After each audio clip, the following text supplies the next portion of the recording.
Okay, so picture this 1940s Hollywood. World War II is over. There's this feeling of optimism in the air. And this young woman, Elizabeth Short, she arrives in Hollywood, full of these big dreams of becoming a star. But, and this is where our deep dive starts, there's like this darker side to Los Angeles, lurking beneath all the glitz and glamour. We're talking about the unsolved murder of Elizabeth Short, the Black Dahlia. Yeah, it's a case that captivated everyone, and not just because of how brutal it was, but, because it remains this puzzle. Like, even after all this time, we still have so many missing pieces. And to really try and get into all of this, we've got some excerpts from, let me see here, Wikipedia on the Black Dahlia. And we're also looking at this really interesting article online. It's called The Black Dahlia, Inside the Gruesome Murder of Elizabeth Short. But we're not just going over the basic facts here. We're going to go deeper, right? Like, why has this case just stuck with us for so long? What made it so difficult to solve? And what are some of the most, intriguing theories that have come out about this case? Oh, yeah, there's definitely been no shortage of theories. But before we even get into those, before we go down that rabbit hole, Yeah. we need to understand who Elizabeth Short actually was. Right. I mean, who was this woman, behind this really infamous nickname? That's a good point. It's easy to forget, right, that there's an actual person at the heart of this whole thing. This Yeah. was a real tragedy. So what can you tell us about, her life before Hollywood, before all of this? Well, she was only 22 when she was murdered. And she had moved around quite a bit, Massachusetts, Florida, then California. She even spent time in Miami, apparently, because she was struggling with lung issues. Oh, wow. So already kind of a restless spirit, it sounds like. Now, did she actually work at the Hollywood canteen, like some people have said? That would be quite a story if she was, rubbing shoulders with all the stars before, well.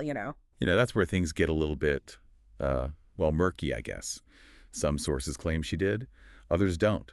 It really shows you how, in a case like this, facts can be hard to pin down. It all becomes kind of this blend of truth, rumor, and speculation. Yeah, absolutely. And speaking of rumors, there's that one that's always followed this case, that Elizabeth Short was maybe a prostitute.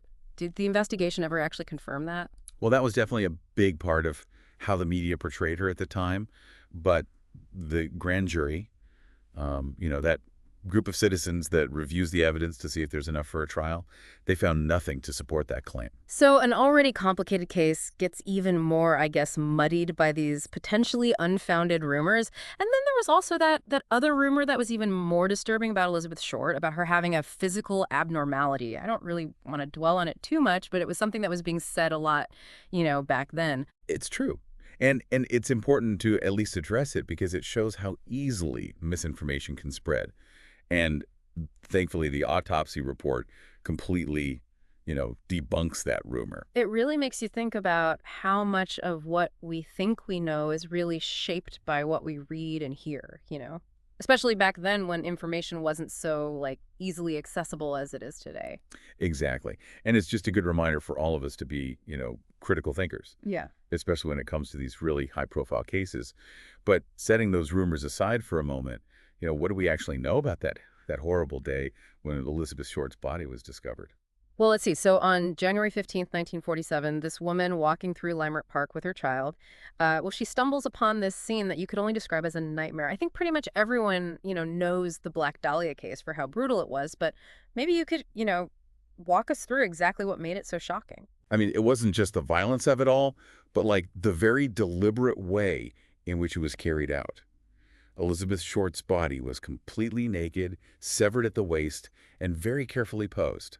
Her hands were over her head, elbows bent at right angles, legs spread apart. God, it almost sounds ritualistic, which I'm sure only added to the, terror surrounding the case. Absolutely. And it gets even more disturbing. She had been, severely mutilated. Her face was slashed from the corners of her mouth all the way up to her ears, creating that, infamous Glasgow smile. And it wasn't just her face either. There were cuts on her thighs and breasts where, flesh had been removed. It's just hard to even imagine the horror of finding that. And you can see why this case just became so, ingrained in the public's imagination. The savagery of it all, combined with that, deliberate posing, it suggests a level of premeditation that really sent chills down everyone's spines. It felt like the killer was trying to send a message, Right. And what about the location itself? Leimert Park. Was that a place Elizabeth Short would have frequented? Do we know? That's one of the biggest questions in this case.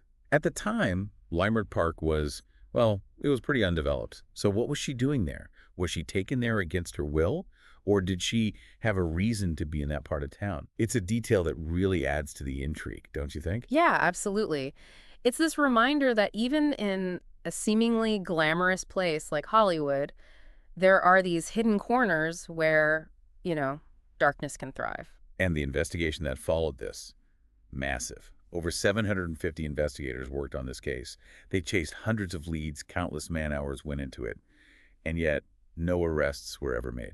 It just seems impossible that with all that manpower, they couldn't crack this case. What made it so, like, challenging from the very beginning? Well, you have to imagine, right, trying to solve a crime like this back in 1947. I mean, DNA analysis, that was decades away. Mm. And even forensic science was nowhere near as advanced as it is today. So they were working with very limited tools and technology. Exactly. And the crime scene itself was a problem.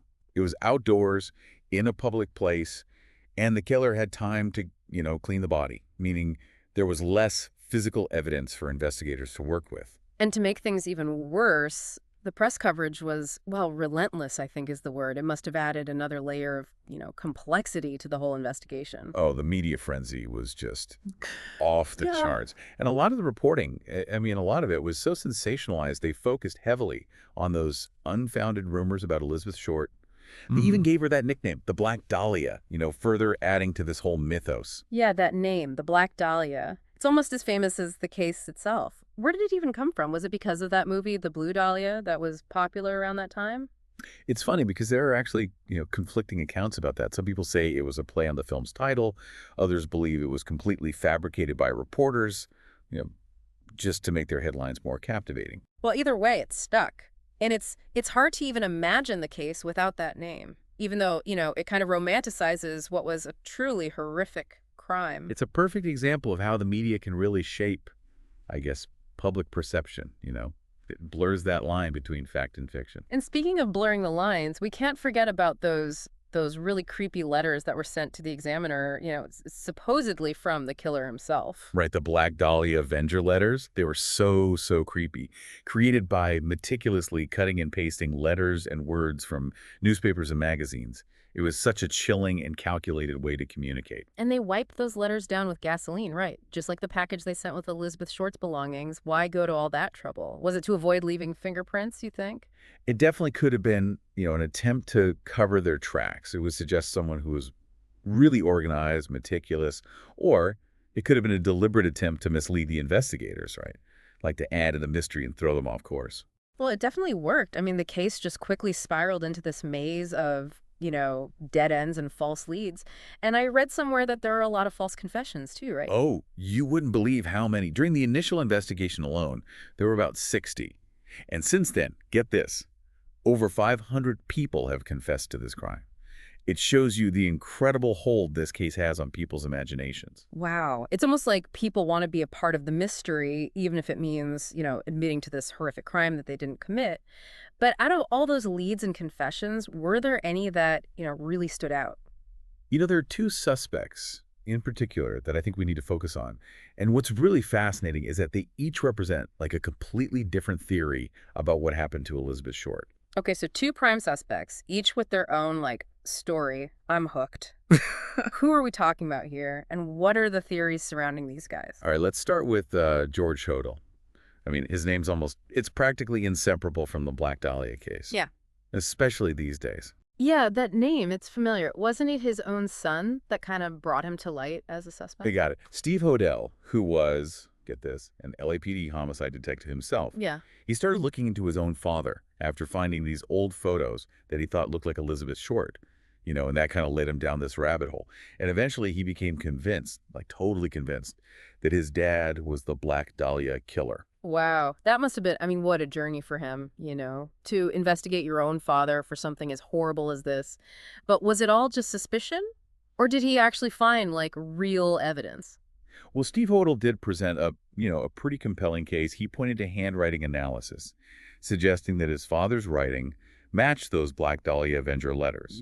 And to add to that, George Hodel was a surgeon, which, kind of fits with the precision of the cuts on Elizabeth Short's body. Oh, wow. Yeah, that's a pretty big coincidence. A surgeon with a handwriting match to the killer. Sounds like something straight out of a movie. But is handwriting analysis really that, I don't know, foolproof? Couldn't someone have faked those letters? That's a really good question. And, you're right to be a little skeptical. Handwriting analysis, it's not exactly a perfect science. But Steve Hodel, he didn't stop there.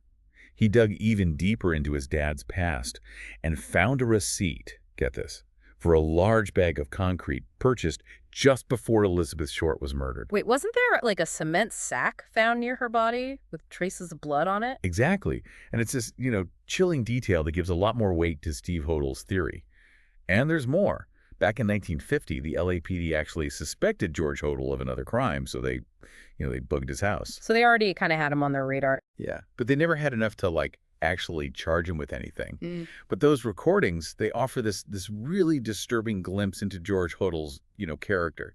There's this one recording where you can hear a woman screaming. Yeah. And then after that, you hear Hodel talking about putting a pillow over her head and covering her with a blanket. Oh, God. He's basically describing, suffocating someone. Yeah, and it gets worse.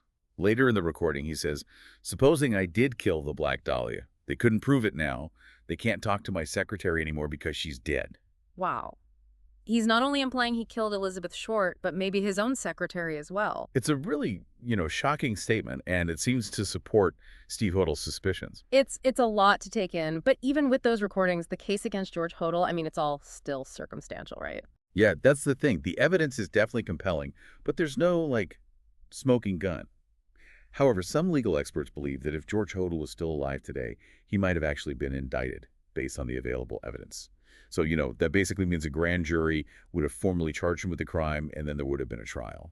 So there's a strong argument for George Hodel's guilt, even though officially the case remains unsolved. But you mentioned another suspect too, right? Leslie Dillon. What's his connection to all of this? Right, Leslie Dillon. He was a bellhop, and he was a suspect back in, 1947. And his story is tied to this theory by author Pooh Eatwell. It's in her book, Black Dahlia, Red Rose. Her theory really gets into this, the dark underbelly of Hollywood, all those secrets, corruption, and cover-ups.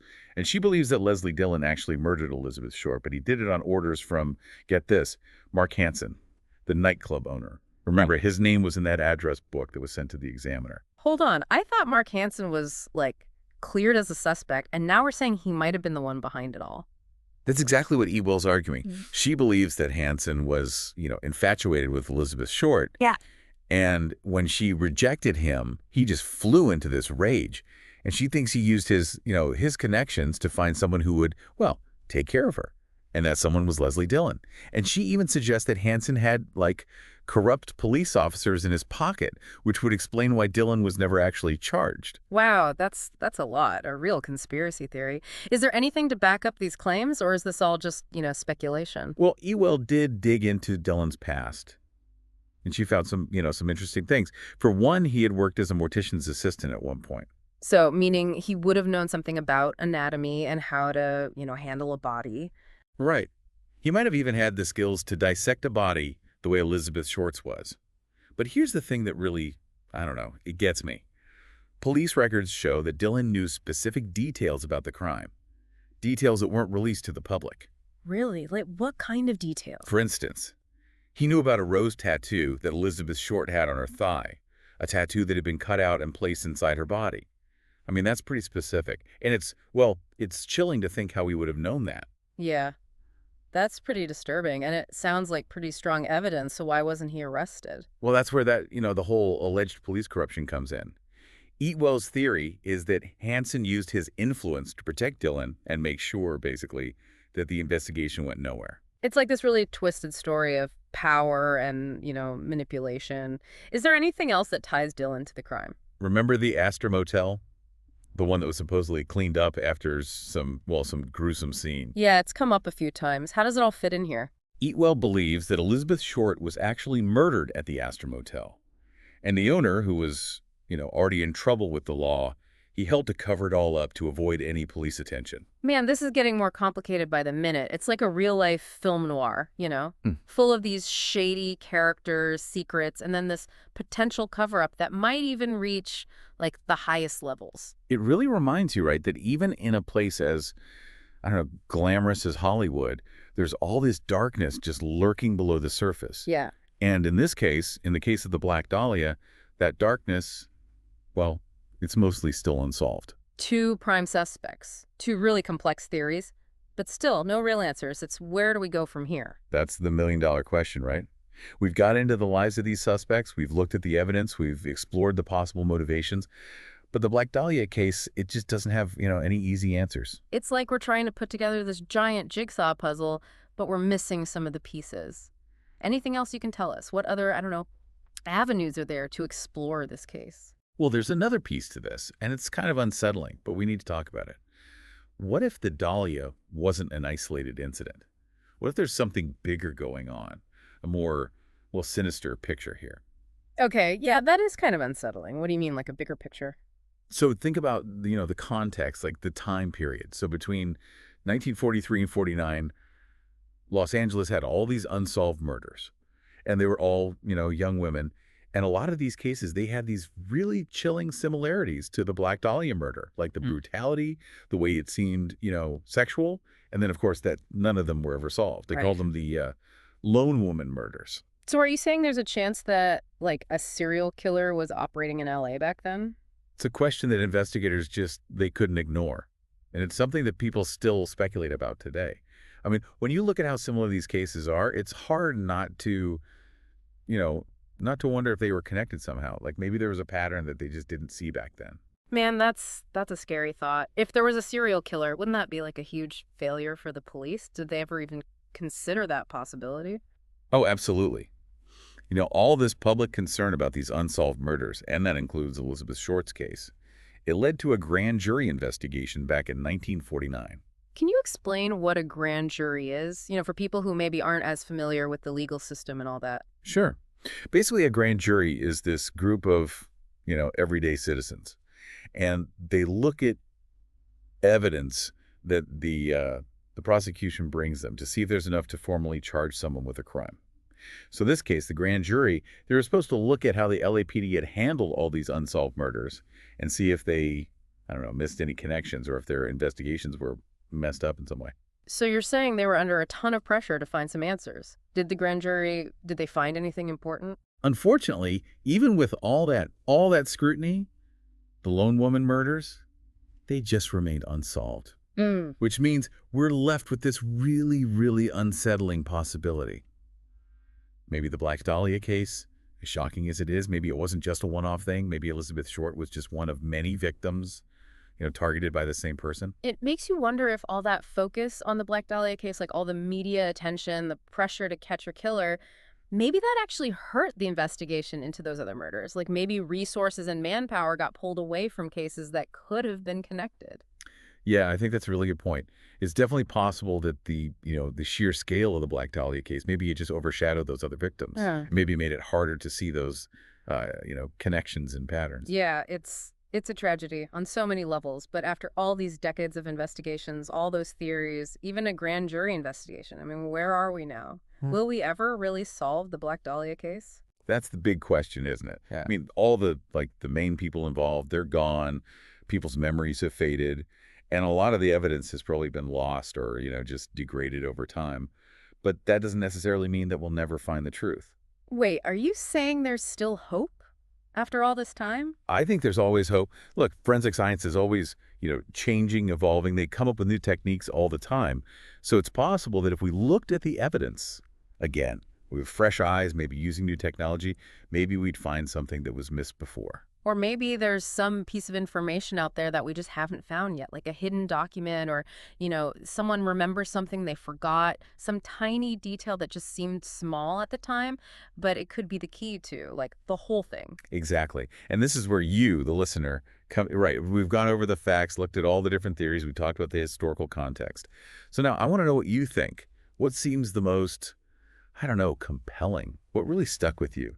Yeah, it's like we've laid out all the pieces of the puzzle, but now it's up to everyone to try and put it all together, See if they can figure out what fits. And who knows, maybe someone listening right now, maybe they have a piece of the puzzle that could finally bring justice, for Elizabeth Short. Yeah. And maybe even shed light on those other unsolved cases. Those lone woman murders that are still part of LA's past. Will we ever know for sure what happened, or is this just going to be one of those stories that never goes away? This reminder of how dark Hollywood can be. I guess only time will tell. But one thing is for sure, this case, it's got all the elements, the glamour, the brutality, and it's still a mystery. So it's going to keep fascinating people for years to come. Thanks for joining us for this deep dive into the Black Dahlia case. Catch you next time. Tell us what you think about this episode. Thanks for watching and see you in the next one.